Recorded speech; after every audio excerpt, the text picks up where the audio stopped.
अब हम देखेंगे मार्केटिंग एनवायरनमेंट क्या होता है। सबसे पहले इसका मीनिंग देख लेते हैं। तो मार्केटिंग एनवायरनमेंट मतलब वो फोर्सेस, वो फैक्टर्स, इंडिविजुअल्स और इंस्टीट्यूशंस जो कि outside the control of business enterprise, जो कि बिजनेस के हाथ में नहीं है, ठीक है, बट दीज में अफेक्ट इज परफॉर्मेंस। वो बिजनेस की परफॉर्मेंस को अफेक्ट कर सकते हैं लेकिन बिजनेस के हाथ में नहीं है। फोर्सेस हो गए, फैक्टर्स हो गए, या लोग हो गए, इंडिविजुअल्स हो गए, इंस्टीट्यूशन हो गए, यानी कि कॉम्पिटिटर हो गए, ठीक है। It is a surrounding in which business exits. ये बेसिकली वो सराउंडिंग है, वो एनवायरमेंट है जहाँ पे जो हमारा बिजनेस है ना वो एग्जिस्ट करता है। जैसे कि economic, social, political, technological, legal and other forces जो कि ऑपरेट करते हैं आउटसाइड द फर्म, जो कि बिजनेस की हद से बाहर है, are a part of general environment. उसको हम जनरल एनवायरनमेंट कहते हैं। इकोनॉमिक, सोशल, पॉलिटिकल, टेक्नोलॉजिकल, जो कि हमने 12th में बिजनेस स्टडी में पढ़ा था, एंड प्लस हमने सेमेस्टर 1 में भी पढ़ा था MPOB में। तो ये जनरल एनवायरनमेंट होता है। तो ये फैक्टर्स इन्फ्लुएंस करते हैं कि कैसे हमारा बिजनेस जो है वो कस्टमर को अंडरस्टैंड करता है, प्राइसेस क्या सेट करने हैं और प्रोडक्ट को कैसे प्रमोट करना है और वैल्यू डेवलप करनी है, ठीक है। Example, A rise in petrol price affects automobile company because customers में प्रेफर फ्यूल एफिशिएंट व्हीकल्स। अब जैसे कि पेट्रोल के दाम बढ़ गए तो ऑटोमोबाइल कंपनी को वो अफेक्ट कर सकता है, क्योंकि कस्टमर फिर प्रेफर कर सकता है फ्यूल एफिशिएंट व्हीकल्स, ठीक है। अब इसके फीचर्स हो गए, फीचर्स, कैरेक्टरिस्टिक्स, नेचर, तीनों ही अब इसके देख लेते हैं। Totality of external forces, specific and general forces, interrelation, uncertainty, dynamic, complex, relativity. Totality of external forces, the first point ये इंक्लूड करता है जो भी फोर्सेस, इंस्टीट्यूशन, ये फोर्सेस, इंस्टीट्यूशन, फैक्टर्स इंक्लूड करता है जो कि which are external to business, business के बाहर है, बिजनेस ऑर्गेनाइजेशन के बाहर है, हद में नहीं है। As such is aggregative in nature, ठीक है।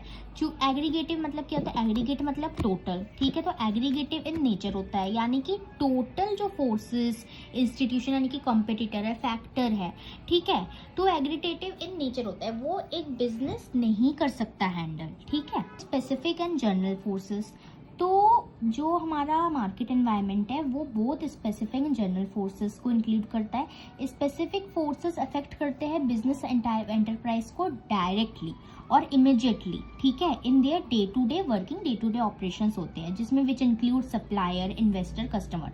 जनरल फोर्सेस जो हमने अभी पढ़ा, economic, social, political, legal, technological conditions, जो इम्पैक्ट कर सकता है सारे एंटरप्राइजेस को और अफेक्ट कर सकता है किसी एक इंडिविजुअल फर्म को इनडायरेक्टली, ठीक है। इफेक्ट तो वो सारे एंटरप्राइजेस पे होगा, इम्पैक्ट तो सारे एंटरप्राइजेस पे होगा, लेकिन अब वो इंडिविजुअल फर्म, कोई एक कंपनी ऐसी होगी जिसमें वो इनडायरेक्टली अफेक्ट करेगा, ठीक है। नाउ इंटर रिलेशन, सो जो सारे फोर्सेस और फैक्टर्स है वो इंटर रिलेटेड होते हैं, एक दूसरे के साथ कनेक्टेड होते हैं। Example, with inclination of youth towards western culture, जो हमारी आज की यूथ है, आज का ज़माना है, वो वेस्टर्न कल्चर की तरफ ज़्यादा खिंचता जा रहा है। तो जो डिमांड है फास्ट फूड की वो इंक्रीज हो रही है। ऑफकोर्स आजकल सब बाहर के खाना खाते हैं, कोई भी home cooked fit food prefer नहीं करता है। सर्टेनिटी, बहुत डिफिकल्ट होता है प्रेडिक्ट करना, एनवायरमेंट के चेंजेस को प्रेडिक्ट करना बहुत डिफिकल्ट होता है, क्योंकि वो बहुत ही रैपिडली फास्ट चेंज होते रहते हैं। फॉर एग्जांपल, आईटी के अंदर फैशन आईटी या फैशन इंडस्ट्री फ्रिक्वेंटली या फास्ट चेंजेस उसमें होते रहते हैं, तो हम वो प्रेडिक्ट नहीं कर सकते। प्रेडिक्ट करना डिफिकल्ट होता है आईटी और फैशन इंडस्ट्री के अंदर, क्योंकि उसमें चेंजेस बहुत रैपिडली हो जाते हैं, ठीक है। डायनेमिक, हाईली फ्लेक्सिबल होता है, चेंजेस होते ही रहते हैं, keep on changing, whether in terms of technology improvements में चेंज हो सकते हैं, कंज्यूमर के प्रेफरेंसेस शिफ्ट हो सकते हैं, etcetera. That is why essential होता है कि हम मॉनिटर करते रहे, एनवायरनमेंट को कंटिन्यूसली स्कैन करते रहे, एनालाइज करते रहे, ठीक है। बहुत डिफिकल्ट होता है अंडरस्टैंड करना कि मार्केट एनवायरनमेंट के क्या इम्पैक्ट हो सकता है कंपनी को। फॉर एग्जाम्पल, अगर एक गवर्नमेंट पॉलिसी में चेंज होता है कि टैक्स रेट 5% बढ़ाना है, तो इसकी वजह से जो कंपनी की इनकम है, जो लार्ज अमाउंट की इनकम है, वो इफेक्ट हो सकती है, ठीक है। अब last one is relativity. Marketing environment differ करती है कंट्री टू कंट्री, ठीक है। हर किसी के कंट्री में मार्केट एनवायरनमेंट डिफर करता है, रीजन टू रीजन डिफर करता है, क्योंकि हर किसी के देश की पॉलिटिकल कंडीशन, कल्चर डिफरेंट होते हैं इन डिफरेंट कंट्रीज, ठीक है। फॉर एग्जाम्पल देयर में be more demand for saris in India. India में साड़ीज की डिमांड ज़्यादा है एज कम्पेयर टू यूएसए और यूए के, ठीक है। तो रिलेटिविटी भी ऐसे हो सकती है, देख लेते हैं। तो इम्पॉर्टेंस है ये, सबसे पहला, enable the firm to identify opportunities and getting first mover advantage. Of course जो हम स्वॉट एनालिसिस, ठीक है, स्ट्रेंथ, वीकनेसेस, अपॉर्चुनिटी, थ्रेट्स। तो सबसे पहले तो उसने बताया है कि ये फर्म जो मार्केट एनवायरनमेंट को जब हम एनालाइज करते हैं ना, तो हम आइडेंटिफाई कर सकते हैं अपॉर्चुनिटीज़ को, कि बिजनेस को क्या अपॉर्चुनिटीज़ मिल सकती है, और फर्स्ट मूवर एडवांटेज यानी कि किसी और कंपिटिटर कंपनी से पहले ये एडवांटेज ले सकते हैं, ठीक है, पहले एक्शन लेके। तो अपॉर्चुनिटीज़ का मतलब होता है पॉजिटिव एक्सटर्नल ट्रेंड्स या चेंजेस होना जो कि इम्प्रूव कर सकता है कंपनी के परफॉर्मेंस को। तो बिजनेसमैन जो अंडरस्टैंड कर लेता है अपॉर्चुनिटीज को, स्कैन कर लेता है मार्केट एनवायरनमेंट की जल्दी अर्ली स्टेज में, उसको ज़्यादा मैक्सिमम बेनिफिट होता है, ठीक है। They can go much ahead of their competitor से आगे जा सकते हैं, ठीक है। एग्जाम्पल, मारुति फर्स्ट कंपनी थी जिसने रिकॉग्नाइज किया छोटे कार्स को, need for small cars in an environment of rising petrol prices. जब पेट्रोल के प्राइस बढ़ रहे थे तो स्मॉल कार्स की ज़्यादा ज़रूरतें थी इंडिया में, तो वो they become the leader in the small car market. तो मारुति ने क्या किया, एनालाइज किया, स्कैन किया एनवायरनमेंट को, एंड देन अपना पहले फर्स्ट मूवर एडवांटेज ले लिया। पहले उसने अपॉर्चुनिटीज़ को एनालाइज किया, स्कैन वगैरह किया, एंड देन उसने फटाफट से चीज़ें कर ली और फिर इम्प्लीमेंट करके मारुति आज सबसे फेमस ब्रांड है। नाउ ये हेल्प करता है फर्म को कि हम थ्रेट्स को आइडेंटिफाई करें और अर्ली वार्निंग सिग्नल देख ले कि क्या खतरा आ सकता है। थ्रेट मतलब जो एक्सटर्नल एनवायरनमेंट ट्रेंड्स होता है, चेंजेस होते हैं जो कि कंपनी के परफॉर्मेंस को खतरा पहुंचा सकता है। तो businessman who are able to scan and understand the market environment on time, जो समय के रहते मार्केट एनवायरनमेंट को समझ लेता है, वो वार्निंग सिग्नल समझ लेते हैं कि क्या खतरा आ सकता है, to deal with future problem, future में ये प्रॉब्लम आ सकती है, वो अच्छे से मैनेज कर लेता है अपने बिजनेस को। फॉर एग्जाम्पल, जब मार्केट को स्कैन किया गया, मार्केट एनवायरनमेंट को स्कैन किया, तो मारुति कंपनी को पता चला, एक क्वालिटेटिव इंफॉर्मेशन मिली, ठीक है, कि ज़्यादा फॉरेन कार मैन्युफैक्चरिंग कंपनी अब सेटअप करने वाली है बिजनेस इंडिया के अंदर। So they took it as a warning signal. उन्होंने एक प्रॉब्लम एक वार्निंग की तरह उसको लिया और अपनी कार की क्वालिटी को इम्प्रूव किया कि अगर फॉरेन कंपनी बाई चांस आ भी गई तो लोगों को हमारी कार की क्वालिटी पे ज़्यादा विश्वास रहे, वो फॉरेन कंपनी में स्विच ना कर जाए, ठीक है। तो अर्ली वार्निंग सिग्नल को उन्होंने समझा कैसे, चूंकि उन्होंने एनालाइज किया मार्केटिंग एनवायरनमेंट को और उन्हें थ्रेट्स पता चले कि हाँ आगे जाके ये दिक्कत आ सकती है। तो helps in tapping useful resources, ठीक है। तो जो रिसोर्सेज को अच्छे से एफिशिएंटली यूज करना, optimum utilisation of resources. Environment ही सोर्स होता है वेरियस रिसोर्सेज का, हमें एनवायरनमेंट से बहुत से रिसोर्सेज मिलते हैं एक बिजनेस को चलाने के लिए। To engage in any type of activity, किसी भी एक्टिविटी में एंगेज रहने के लिए बिजनेस असेंबल करता है बहुत सारे रिसोर्सेज को, जिसको हम इनपुट्स कहते हैं, ताकि हम मशीन्स ले सके और रॉ मटेरियल्स ले सके, power, water from its environment से ही, इंक्लूडिंग गवर्नमेंट, सप्लायर्स के थ्रू, ठीक है। एंटरप्राइज ट्राई करता है कि try to tap the resources from environment से रिसोर्सेज लेता है, so that it can convert this resources into output, वो इनपुट को आउटपुट में कन्वर्ट करे दैट द एनवायरनमेंट डिजायर, ठीक है। Help in coping with rapid changes, of course environment change होता रहता है, तो changes are taking place very fast, बहुत जल्दी से चेंजेस होते हैं। तो these changes have great impact on business, और इन चेंजेस के कारण बिजनेस में बहुत इम्पैक्ट आता है, लाइक मोर डिमांडिंग कस्टमर, और कस्टमर की डिमांड होने लगती है, rapid changes in technology, intense global competition बढ़ जाता है। Are just few example of changes in today's environment, जो कि आज के एनवायरनमेंट में हम चेंजेस देख सकते हैं। तो एसेंशियल होता है कि हम समझे उन चेंजेस को जितना जल्दी हो सके, तभी जो एक बिजनेस है उस चेंजेस को अडेप्ट कर पाएगी। एंड इम्प्रूविंग परफॉर्मेंस, तो बहुत सारी स्टडीज़ ने ये रिवील किया है कि फ्यूचर जो एंटरप्राइजेज है ना, एंटरप्राइजेस का फ्यूचर है आगे जाके closely bound up with that what is happening in the environment.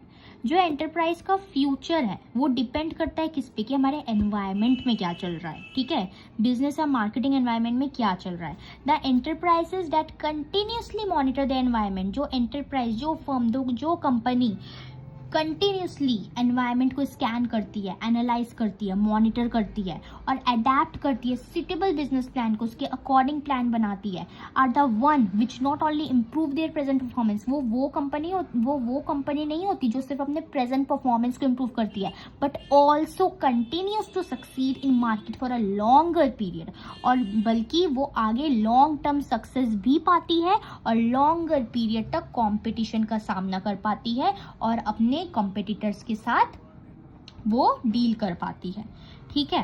Basically अपनी परफॉर्मेंस भी इंप्रूव करती है जब वो हमारे मार्केटिंग एनवायरनमेंट को एनालाइज करते हैं। Investing in planning and policy making, so बहुत सारे स्ट्रैटेजीज और प्लान बनाए जाते हैं, पॉलिसीज बनाई जाती है ऑर्गेनाइजेशन के अंदर, ठीक है, माइंड के अंदर रख के मार्केटिंग एनवायरनमेंट को लेके मार्केटिंग एनवायरनमेंट को एनालाइज करते हैं, उसके अकॉर्डिंग स्ट्रैटेजी, प्लान, पॉलिसीज बनाते हैं ऑर्गेनाइजेशन में। As the policies and strategies have to be implemented in the presence of environmental factor, environmental factor को देखते हुए पॉलिसी और स्ट्रैटेजीज को हमें इम्प्लीमेंट करना चाहिए। इंपॉर्टेंस हो गई, सबसे पहले अपॉर्चुनिटी समझना, थ्रेट समझना, फिर यूजफुल रिसोर्सेज को ऑप्टिमम यूटिलाइजेशन और रिसोर्सेज करना, एनवायरमेंट से रैपिड चेंजेस के साथ कोप अप करना, देन परफॉर्मेंस को इम्प्रूव करना और प्लानिंग एंड पॉलिसी मेकिंग करना according to the marketing environment. तो एनालाइज करना बहुत जरूरी है मार्केट एनवायरनमेंट को।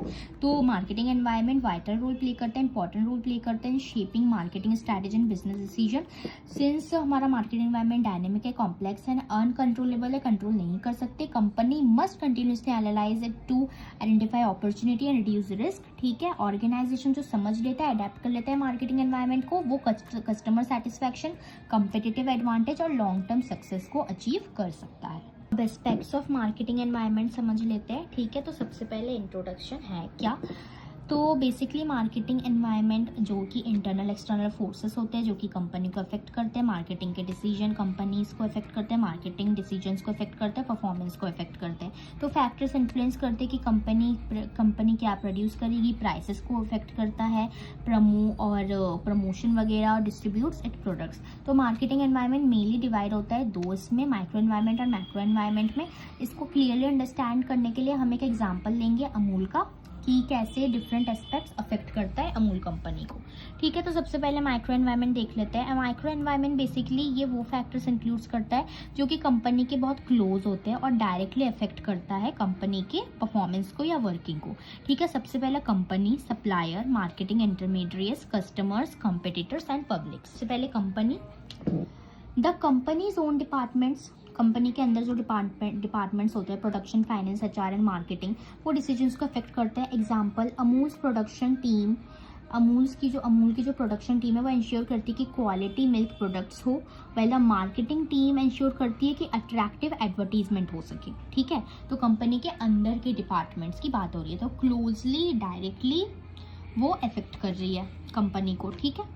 सप्लायर रॉ मटेरियल्स प्रोवाइड करते हैं। एग्जांपल, अमूल डिपेंड रहता है लैक्स ऑफ डेयरी फार्मर्स के ऊपर, ठीक है, डेयरी फार्मर्स के ऊपर वो डिपेंड रहते हैं बहुत सारे, ठीक है, हु सप्लाई फ्रेश मिल्क, जो कि रोज एकदम ताज़ा दूध सप्लाई करते हैं। एंड इफ मिल्क सप्लाई, अगर मिल्क सप्लाई डिक्रीज हो गई तो प्रोडक्शन को भी इफेक्ट होगा, ठीक है। तो उनके सप्लायर्स पे भी डिपेंड रहते हैं। देन हमारा आ जाता है इंटरमीडिएट्स, ठीक है। मार्केटिंग इंटरमीडिएट्स मतलब जो होलसेलर होते हैं, रिटेलर होते हैं, डिस्ट्रीब्यूटर होते हैं। एग्जांपल, अमूल प्रोडक्ट्स अपने कस्टमर्स तक रीच करता है थ्रू सुपरमार्केट्स की वजह से, लोकल शॉप्स की वजह से और ऑनलाइन प्लेटफॉर्म्स की वजह से। हमारे कस्टमर्स आते हैं, एसेट्स ऑफ द कंपनी, तो कस्टमर बहुत इंपॉर्टेंट पार्ट होता है मार्केटिंग का। एग्जाम्पल, अमूल डिफरेंट कस्टमर को सर्व करता है, जैसे कि house hold, restaurant and sweet shop, जो कि मैंने बताया कि वेरियंट्स है, मिल्क के, टोन्ड है, फुल क्रीम है, देन लैक्टोज फ्री मिल्क भी है। सो अब इसमें कॉम्पिटिटर जो बाकी कंपनी है वो भी सिमिलर प्रोडक्ट्स ऑफर कर रही है। एग्जांपल, अमूल कंपटीशन फेस करता है मेनली मदर डेयरी और नेस्ले से। Media, government and society influence करता है कंपनी के इमेज को, ऑफ कोर्स। तो एग्जांपल, अगर मीडिया रिपोर्ट करता है पॉजिटिवली अमूल के बारे में, उसकी क्वालिटी और पब्लिक उसकी क्वालिटी के बारे में, तो पब्लिक ट्रस्ट जो कि लोगों का विश्वास है वो भी इंक्रीज हो जाएगा, बढ़ जाएगा। मैक्रो एनवायरनमेंट, वो माइक्रो एनवायरनमेंट था। माइक्रो एनवायरनमेंट में company, supplier, marketing, intermediates, customer, competitor, public हो गया। माइक्रो में ये इंक्लूड करता है larger forces that indirectly effect the company, ये इनडायरेक्टली इफेक्ट करता है कंपनी को। Demographic environment, economic environment, natural environment, technological environment, political and legal environment, cultural environment. Basically general forces की बात हुई है मैक्रो एनवायरनमेंट में। तो डेमोग्राफिक एनवायरनमेंट में हमारा होता है ये रिलेट करता है पॉपुलेशन साइज से, एज से, जेंडर से, इनकम में, एक्सेट्रा, जो कि हमने डेमोग्राफिक्स के बारे में पढ़ा भी है इकोनॉमिक्स में 12th में।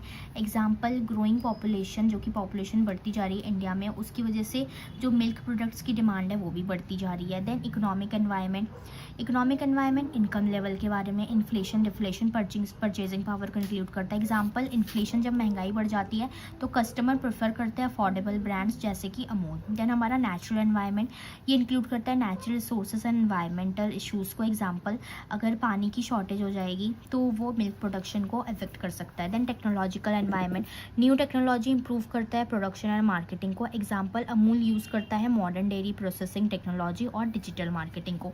अब देखेंगे political and legal marketing, government laws and policies affect करती है बिजनेस को। Example, food safety regulation must be followed by Amul, ठीक है। तो फूड सेफ्टी रेगुलेशन उन्हें फॉलो करना चाहिए अमूल को। कल्चरल एनवायरनमेंट, यानी कि बिलीव्स है, वैल्यूज़ है, सोसाइटी के ट्रेडिशंस, बिलीव्स, वैल्यूज़ को मद्देनज़र रखते हुए हमें चीज़ों को करना चाहिए। एग्जाम्पल, इंडिया में मिल्क को हम बिल्कुल शुद्ध, प्योर एंड इम्पॉर्टेंट मानते हैं अपनी डेली डाइट में, ठीक है, और रिलीजियस एक्टिविटीज़ भी करते हैं उससे, ठीक है, जिसकी वजह से मिल्क की जो डिमांड है वो बढ़ती है। तो कंक्लूजन, मार्केटिंग एनवायरनमेंट इंक्लूड करता है internal external factor that influence business decision. Micro and macro environment एक इंपॉर्टेंट रोल प्ले करता है मार्केटिंग स्ट्रैटेजी को शेप करने के लिए। हमने अमूल के एग्जाम्पल की वजह से हमने देखा कि कैसे supplier, customer, competitor, economic condition, technology and culture एक साथ अफेक्ट करते हैं मार्केटिंग परफॉर्मेंस को। इसकी वजह से कंपनी को रेगुलरली स्टडी करना चाहिए मार्केटिंग एनवायरनमेंट को सर्वाइव करने के लिए, ग्रो करने के लिए, लॉन्ग टर्म सक्सेस अचीव करने के लिए। Now consumer decision making process, the next topic. So सबसे पहले इसका इंट्रोडक्शन देख लेते हैं। It is the series of steps a customer goes through before buying a product, while buying it and after buying it. ये basically एक process है, एक सीरीज ऑफ स्टेप्स है, ठीक है, जिसमें कस्टमर गोज थ्रू वो एक प्रोडक्ट को ख़रीदने से पहले, एंड देन उसको ख़रीदने के वक्त, एंड जब वो उसको ख़रीद लेता है, इस सब का प्रोसेस है। मार्केटर स्टडी करते हैं इस प्रोसेस को अंडरस्टैंड करने के लिए कि कैसे और क्यों कंज्यूमर अपने परचेजिंग डिसीजन को बनाता है। तो मेन स्टेप्स है इसके। सबसे पहले need recognition, information search, evaluation of alternative, purchase decision, post purchase behaviour. So सबसे पहले नीड रिकग्निशन। सो ये बेसिकली फर्स्ट स्टेज है बाइंग प्रोसेस का, खरीदने के प्रोसेस का फर्स्ट स्टेज है। ये तब होता है जब कंज्यूमर रियलाइज़ करता है कि there is a gap between their current situation and a desired situation. उसकी करेंट सिचुएशन और जो वो जैसे सिचुएशन चाहता है उसके बीच में गैप है। तो ये नीड आ सकती है, can arise due to internal factor की वजह से, एक्सटर्नल फैक्टर की वजह से। इंटरनल फैक्टर जैसे कि भूख, हंगर, थर्स्ट, प्यास, कंफर्ट की से सेटिस्फैक्शन चाहिए। एक्सटर्नल फैक्टर एडवर्टीजमेंट की वजह से, फ्रेंड्स की वजह से, पीयर प्रेशर जो है एंड ट्रेंड्स की वजह से। Example, A students smartphone become slow and Hanks frequently. एक स्टूडेंट का स्मार्टफोन स्लो हो जाता है और हैंग करता है कभी कभी, तो उसको रियलाइज़ होता है कि उसको न्यू फ़ोन की ज़रूरत है। तो यही रियलाइजेशन ही रिकग्निशन है कि वो पहचानता है उसे किस चीज़ की ज़रूरत है, उसे किस चीज़ की नीड है। सेकेंड स्टेप आता है इन्फॉर्मेशन सर्च, ठीक है। जब वो रिकग्नाइज कर लेता है अपने नीड को, तो कंज्यूमर स्टार्ट करता है उसके बारे में इन्फॉर्मेशन इकट्ठा करना स्टार्ट करता है, उस प्रोडक्ट के बारे में जो उसे चाहिए, जो उसकी नीड को सेटिस्फाई कर सकता है। इन्फॉर्मेशन कलेक्ट कर सकता है पर्सनल सोर्सेज से, फ्रेंड्स फैमिली से पूछ के, कमर्शियल सोर्सेज जैसे कि एडवर्टीजमेंट, वेबसाइट्स के थ्रू, सेल्स पर्सन के थ्रू, पब्लिक सोर्सेज से, रिव्यूज़ के थ्रू, सोशल मीडिया के थ्रू और पास्ट एक्सपीरियंस से, ठीक है। एग्जाम्पल, जो स्टूडेंट है वो ऑनलाइन सर्च करता है बेस्ट स्मार्टफोन फ़ोन के लिए जो कि 20,000 तक के अंडर है। वॉच और यूट्यूब वगैरह देखता है, यूट्यूब में रिव्यूज़ देखता है, अपने फ्रेंड्स को पूछता है सजेशन देने के लिए। वैल्यूएशन ऑफ ऑल्टरनेटिव, इस स्टेज में क्या होता है कि कंज्यूमर कंपेयर करता है डिफरेंट ब्रांड्स को, डिफरेंट ऑल्टरनेटिव्स को, प्रोडक्ट्स को based on certain criteria such as price, quality, features, brand image, warranty and service. So हर एक कंज्यूमर इंपॉर्टेंस देता है to different factors depending on their preference. जो उनकी प्रेफरेंस है वो उसके अकॉर्डिंग उस पर्टिकुलर फैक्टर को इंपॉर्टेंस देता है। एग्जाम्पल, स्टूडेंट कंपेयर करता है सैमसंग को, रेडमी को, रियलमी फ़ोन्स को based on there cameras, quality, battery life, price and brand reputation. Purchase decision, जब वो इवैल्यूएट करता है सारे ऑल्टरनेटिव को तो कंज्यूमर डिसाइड करता है कि उसे कौन सा प्रोडक्ट खरीदना है, कहाँ से खरीदना है, कैसे खरीदना है, ऑनलाइन खरीदना है, ऑफलाइन खरीदना है, कैश में खरीदना है या फिर ईएमआई में खरीदना है। तो परचेज डिसीजन इन्फ्लुएंस हो सकता है उसका डिस्काउंट एंड ऑफर से, अवेलेबिलिटी से, ओपिनियन ऑफ अदर से, दूसरों के ओपिनियन से, या फिर जो बेचने वाले हैं उसके बिहेवियर से। एग्जाम्पल, तो जो स्टूडेंट है वो फाइनली डिसाइड करता है कि उसे सैमसंग स्मार्टफोन खरीदना है अमेजोन से एज ऑफ अ डिस्काउंट, उसे डिस्काउंट मिलता है इसलिए और गुड कस्टमर रिव्यूज़ होते हैं उसमें इसलिए। पोस्ट परचेज बिहेवियर, ये फाइनल स्टेज होता है जहाँ पे कंज्यूमर इवैल्यूएट करता है प्रोडक्ट के बारे में। जब वो उसे खरीद लेता है उसके बाद उस प्रोडक्ट को इवैल्यूएट करता है। अगर प्रोडक्ट उसके एक्सपेक्टेशन से मैच कर रहा है यानी कि सेटिस्फैक्शन दे रहा है तो ठीक है, लेकिन अगर मैच नहीं कर रहा, उसके एक्सपेक्टेशन और डिससेटिस्फैक्शन दे रहा है तो फिर वो उस बारे में सोचता है। ठीक है, तो सेटिस्फाइड कस्टमर्स में वो उस चीज़ को फिर से खरीदे अगर वो सेटिस्फाई हो रहा है, ठीक है, या और वो दूसरों को भी रिकमेंड करे। डिससेटिस्फाइड कस्टमर की वजह से वो प्रोडक्ट को रिटर्न भी कर सकता है या फिर नेगेटिव रिव्यू दे सकता है। एग्जाम्पल, जब उसने फ़ोन यूज़ किया तो वो बहुत ही खुश था उसकी परफॉर्मेंस की वजह से और उसने उसके दोस्तों को भी वो रिकमेंड किया। कंक्लूजन ये था कि तो consumer decision making process help करता है मार्केटर को अंडरस्टैंड करने में कि कैसे कंज्यूमर को सोचना चाहिए, बिहेव करना चाहिए खरीदने एक प्रोडक्ट को खरीदने से पहले और ख़रीदने के बाद में। जब हम प्रोसेस को स्टडी करते हैं तो कंपनी उसी तरीके से डिज़ाइन करती है बेटर प्रोडक्ट को और एक्यूरेट इन्फॉर्मेशन प्रोवाइड करती है, अट्रैक्टिव डील्स ऑफर करती है और इंश्योर करती है कस्टमर सेटिस्फैक्शन को। जब हम कंज्यूमर के बिहेवियर को अंडरस्टैंड करते हैं अल्टीमेटली तो हेल्प करता है बिजनेस को इंक्रीज़ होने में, सेल्स इंक्रीज़ होने में और लॉन्ग टर्म रिलेशनशिप बिल्ड करता है कस्टमर के साथ में। हमारा मार्केट सेगमेंटेशन क्या होता है? Market segmentation levels and bases of segmenting consumer markets. तो मार्केट सेगमेंटेशन होता क्या है? इसका मतलब dividing a large market into smaller groups. एक लार्ज मार्केट है उसको स्मॉलर ग्रुप्स में, छोटे छोटे ग्रुप्स में आपने डिवाइड कर दिया। ठीक है, स्मॉलर ग्रुप्स ऑफ कंज्यूमर्स के छोटे छोटे ग्रुप्स में आपने डिवाइड कर दिया। हुए सिमिलर नीड्स, जिनकी नीड्स सिमिलर है, एक जैसी है, प्रेफरेंसेस भी, कैरेक्टरिस्टिक्स भी। ठीक है, तो हर एक ग्रुप को, each group is called a market segment. तो हर एक ग्रुप को हम मार्केट सेगमेंट कहते हैं। बाय डूइंग दिस, ये करने से कंपनीज डिज़ाइन कर सकती है बेटर प्रोडक्ट्स और मार्केटिंग स्ट्रैटेजीज को हर एक ग्रुप के लिए। ठीक है, इसका मेन एम होता है कि वो कंपनी को हेल्प करता है अंडरस्टैंड करने में कस्टमर के बेटर अंडरस्टैंड कस्टमर को अच्छे तरीके से वो अंडरस्टैंड कर सकता है और सुटेबल प्रोडक्ट्स उसके हिसाब से प्रोवाइड कर सकता है और मार्केटिंग स्ट्रैटेजी वगैरह करता है हर एक सेगमेंट के लिए। एग्जांपल, एक मोबाइल फ़ोन कंपनी है जो कि doesn't sell one phone to everyone. वो एक ही फ़ोन सबको नहीं बेचता है, ये वो बेचता है बजट फ़ोन्स फॉर स्टूडेंट्स के लिए budget friendly phones, then mid range phones जो कि प्रोफेशनल्स है जो बाहर काम कर रहे हैं, और प्रीमियम फ़ोन्स जो कि हाई इनकम कस्टमर जो कि अमीर लोग हैं। और इम्पॉर्टेंस क्या है मार्केट सेगमेंटेशन की? तो ये हेल्प करता है better understanding of customer needs, improve करता है कस्टमर सेटिस्फैक्शन, कंपनी को हेल्प करता है कि ऑप्टिमम यूटिलाइजेशन रिसोर्सेज और efficiently use resources, wastage of money reduce करता है एडवर्टीजमेंट में, हेल्प करता है प्रोडक्ट डिफ्रेंसिएशन में, सेल्स और प्रॉफिट्स को इंक्रीज करता है, कॉम्पिटिशन को ईजी टू हैंडल बनाता है। ठीक है, अब लेवल्स क्या होते हैं मार्केट सेगमेंटेशन के? एक तो mass marketing, segment marketing and niche marketing and micro marketing. Mass marketing हमारा होता है इसमें कंपनी कंसिडर करती है एंटायर मार्केट को, पूरे मार्केट को एज अ वन ग्रुप। ठीक है, जो पूरा मार्केट है उसके लिए एक ग्रुप है और ऑफर करती है एक ही प्रोडक्ट सबको और एक ही मार्केटिंग स्ट्रैटेजी अपनाती है हर एक कस्टमर के लिए। इसके फीचर्स होते हैं कोई भी प्रोडक्ट डिफ्रेंसिएशन नहीं होता, एक ही प्रोडक्ट बेचती है, लो कॉस्ट ऑफ प्रोडक्शन होता है क्योंकि एक ही प्रोडक्ट बेच रही है, लार्ज स्केल सेलिंग होती है। ठीक है, बहुत सेलिंग होती है। एग्जाम्पल, प्रोडक्ट जैसे कि सॉल्ट है, शुगर है, या फिर माचिस है, या फिर इलेक्ट्रिसिटी है, वो सबको एक ही फॉर्म में, सेम फॉर्म में बिकती है, ठीक है। देन सेगमेंट मार्केटिंग, यहाँ पे क्या होता है कि मार्केट डिवाइड होता है इनटू लार्ज सेगमेंट्स, ठीक है, बड़े सेगमेंट्स में डिवाइड होता है और कंपनी डिज़ाइन करती है डिफरेंट प्रोडक्ट्स और मार्केटिंग स्ट्रैटेजी हर एक सेगमेंट के लिए। फीचर क्या होता है, focus on group with similar needs, उन ग्रुप्स पे फोकस करती है जिनकी एक जैसी नीड हो, better customer satisfaction, then more targeted marketing. Clothing brand selling, ठीक है, तो जो क्लोथिंग ब्रांड्स होते हैं, कपड़ों की दुकान होती है, वो मेंस वियर भी बेचती है, वुमेंस वियर भी बेचती है और किड्स वियर भी बेचती है।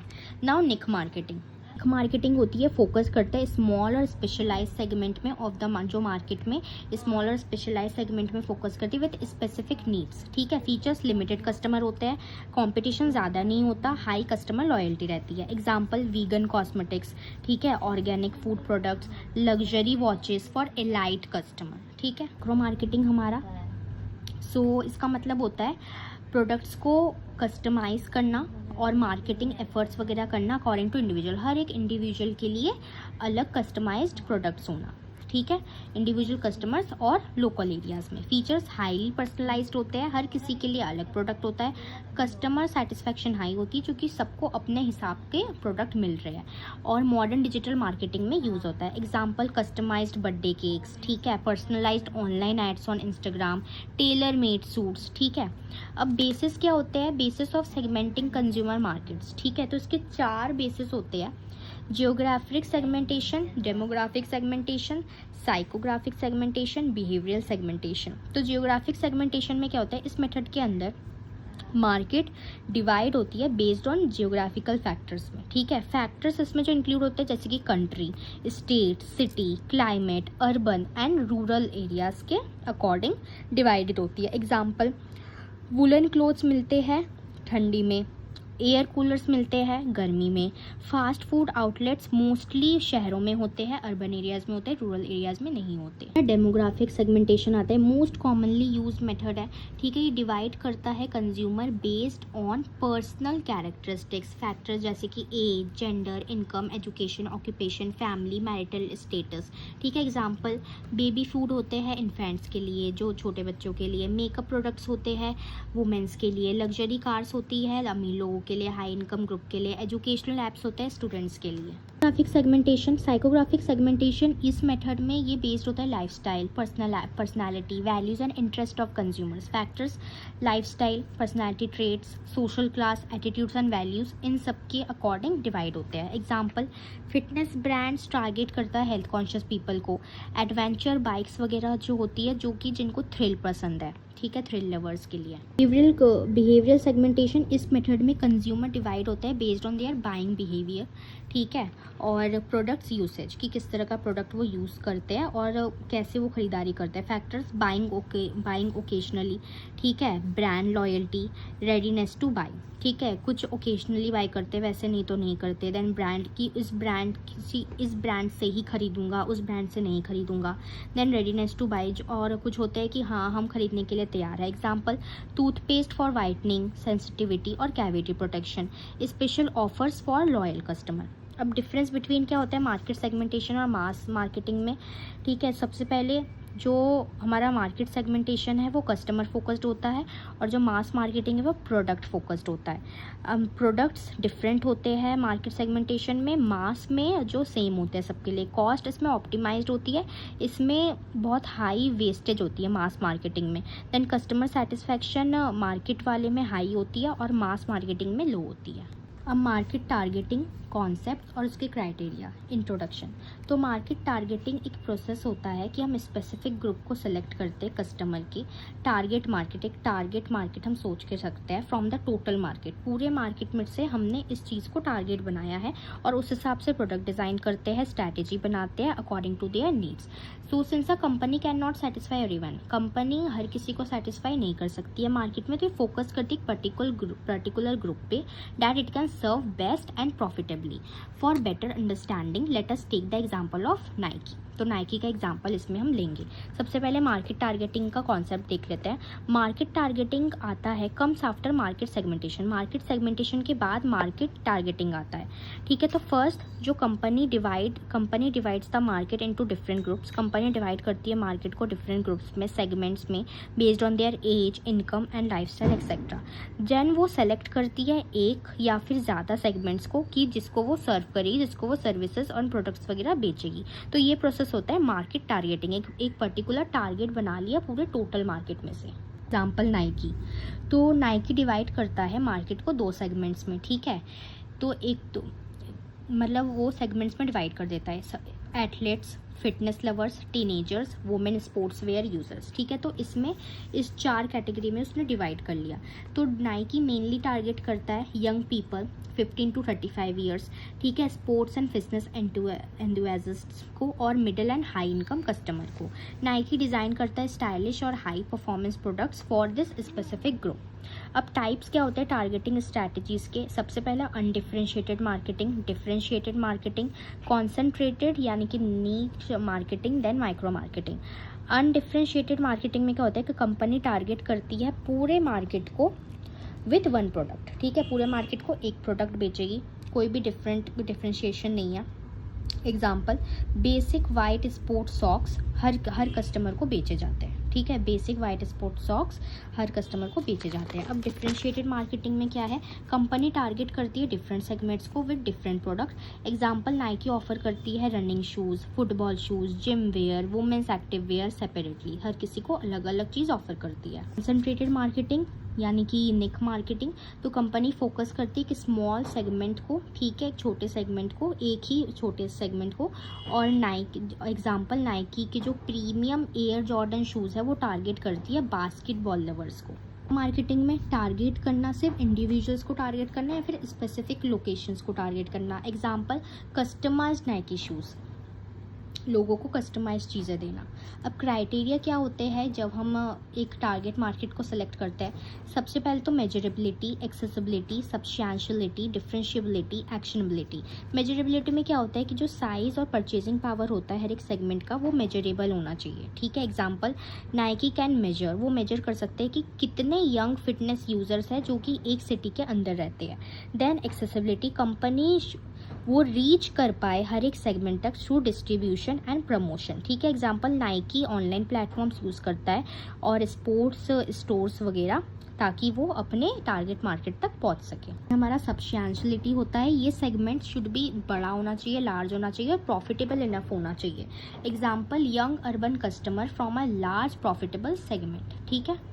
जो यंग अर्बन कस्टमर है, जो कि शहर के जो भी यंग कस्टमर है, वो लार्ज प्रॉफिटेबल सेगमेंट को फॉर्म करते हैं, बनाते हैं। Reality segments should be clearly different होने चाहिए एक दूसरे से। Example professional athletes need performance shoes, ठीक है, वाइल जो कैजुअल यूजर्स है उनको स्टाइलिश शूज़ की ज़रूरत होती है। एक्शनेबिलिटी, कंपनी के पास must have resources to serve the segment, उनके पास रिसोर्सेज होने चाहिए अगर उन्होंने कोई टारगेट मार्केट चूज़ किया है तो। एग्जाम्पल नाइकी के पास स्ट्रॉन्ग रिसोर्सेज होता है, डेवलपमेंट होता है और मार्केटिंग टीम होती है ताकि वो एथलीट्स को सर्व कर सके। अब मार्केट टारगेटिंग के इंपॉर्टेंस क्या होते हैं? Better customer satisfaction, marketing cost reduce करता है, सेल्स एंड प्रॉफिट को बढ़ाता है, स्ट्रॉन्ग ब्रांड इमेज को बिल्ड करता है, कंपेटिटिव एडवांटेज को इंप्रूव करता है। एग्जांपल नाइकी फोकस करता है sports performance and motivation, just do it which creates a strong brand identity among, ठीक है। वो जस्ट डू इट एक लाइन यूज़ करता है ताकि वो एक स्ट्रॉन्ग ब्रांड आइडेंटिटी बना सके। लाइन से ही याद आ जाए कि हाँ ये नाइकी ब्रांड है। फ्यूजन मार्केट टारगेटिंग का मतलब होता है कि राइट ग्रुप ऑफ कस्टमर को आप सेलेक्ट करो जब आप मार्केट को सेगमेंट्स में डिवाइड करते हो। ये कंपनी को हेल्प करता है फोकस करने में, उनके रिसोर्सेज को इफेक्टिवली यूज़ करने में और कस्टमर को सेटिस्फाई करने में। प्रॉपर क्राइटेरिया को जब आप यूज़ करते हो जैसे कि मेजरेबिलिटी, एक्सेसिबिलिटी, सब्सटैंशियलिटी, डिफरेंशिएबिलिटी एंड एक्शनेबिलिटी, तो वो सक्सेस की ओर बढ़ता है। एज सीन इन द हमने एग्जाम्पल देखा नाइकी का। क्लियर टारगेटिंग हेल्प करता है कि स्ट्रॉन्ग ब्रांड को बिल्ड करने में, ब्रांड लॉयल्टी बिल्ड करने में और लॉन्ग टर्म प्रॉफिटेबिलिटी होती है। नाउ प्रोडक्ट पोजिशनिंग, और उसके कॉन्सेप्ट और बेसिस।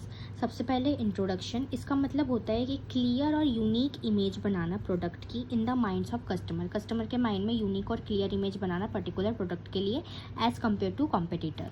ये इन क्वेश्चंस का आंसर देता है, जैसे why should customer by this product instead of others. ठीक है, कि एक कस्टमर हमारे प्रोडक्ट ही क्यों खरीदे, किसी और का क्यों ना खरीदे। तो positioning is not what a company does to the product but what it does to the mind of the customer. Positioning वो नहीं होता कि एक कंपनी ने प्रोडक्ट के साथ क्या किया है, एक कंपनी ने कस्टमर के दिमाग के साथ क्या किया है, उस पर वो ये करता है, निर्भर करता है। सो अंडरस्टैंड करते हैं एक एग्जांपल के साथ, जैसे कि Apple incorporation and its smartphone iPhone. ठीक है, Apple positions iPhone as a premium innovating and high quality smartphone. तो एप्पल ने अपने जो आईफोन्स को ऐसे पोजीशन किया है as a premium brand, innovative, unique और हाई क्वालिटी स्मार्टफोन की तरह। ठीक है, इवन दो बहुत सारे ऐसे फ़ोन्स हैं जो अवेलेबल होते हैं मार्केट में, कस्टमर आईफोन देखता है एक स्टेटस सिंबल के लिए as a high performance device की तरह। तो ये एक सक्सेसफुल प्रोडक्ट पोजिशनिंग है एप्पल कंपनी के लिए।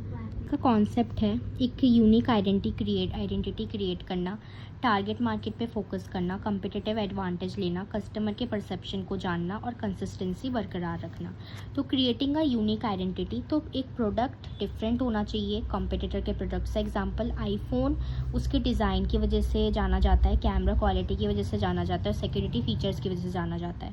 Then target market focus, positioning depend करती है टारगेट कस्टमर, आपने किस तरह का कस्टमर टारगेट किया। एग्जाम्पल आईफोन मेनली टारगेट करता है कस्टमर को जिन्हें प्रीमियम ब्रांड पसंद होता है और एडवांस टेक्नोलॉजी पसंद होती है। देन कम्पिटिटिव एडवांटेज, जो प्रोडक्ट है वो समथिंग बेटर उसको बेटर ऑफर करना चाहिए कंपेटिटर से। एग्जांपल एप्पल फोकस करता है प्राइवेसी और इकोसिस्टम इंटीग्रेशन पे। Then customer perception, positioning is about कि कैसे कस्टमर उस प्रोडक्ट को परसीव कर रहा है। ठीक है, एग्जांपल अगर बाकी सारे फ़ोन्स भी हैं, सिमिलर फ़ोन्स है, ठीक है, features customers often perceive iPhone as superior.